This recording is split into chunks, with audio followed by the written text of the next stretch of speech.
22 etaj. Mana isboti. Ya'ni 22 etajdamiz, lekin bu tomon birinchi etaj. Mana shahar. Shahar bu tomondami yoki bu tomondami? Tushunmayapman. Mana bu ham tushunmayapman. Orqada binolar.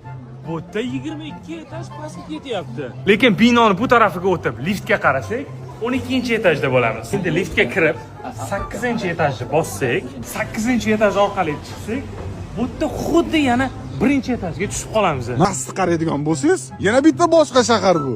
Endi mana bu tomonga yuramiz. 13-etajdamiz. Parkovkadan chiqib, yonidagi binoga kirsak, bu yerda aslida 13-qavatda bo'lamiz. Qarang, mashinalar o'tyapti. Biz 1-etajdamiz yana. Lekin kirib ketyapmiz, mana qarab turing. 1-etajni ko'rsatdim, mashinalar yuribdi, ko'rdingiz. Hozir mana buni qarang. Mana bu yoqda mashina yuradi, to'g'rimi? Endi ham pastga qarang. Pastda ham mashinalar yuribdi.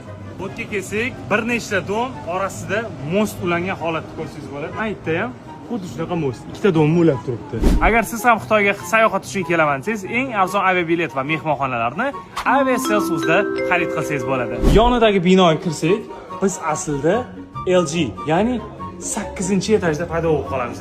Endi esa liftga kirib, 1-etajga tushamiz. 1-qavatdan chiqsak esa, biz yana ko'chada paydo bo'lib qolyapmiz. Qo'shimchasiga binoni orasida qanaqadir metro o'tib ketyapti. Mana orqamda ko'priklar. Endi mana bu binoni 22-qavatiga chiqamiz. Qayerdan chiqqanimizni o'zingiz ko'rasiz. Hayron qolasizlar. Biza 22 eslab qoling. Shunchaki hayron qoldiraman sizni hozir. Video uzilgan yo'q, kesilgan yo'q, lekin biz 1-etajdamiz. Yana o'sha boshida video olingan joyga qaytib kelamiz. Ya'ni o'sha 22-etaj. Bu tomon 1-etaj. Siz ham tushunmagan bo'lsangiz, hozir tushuntirib beraman. Qarang.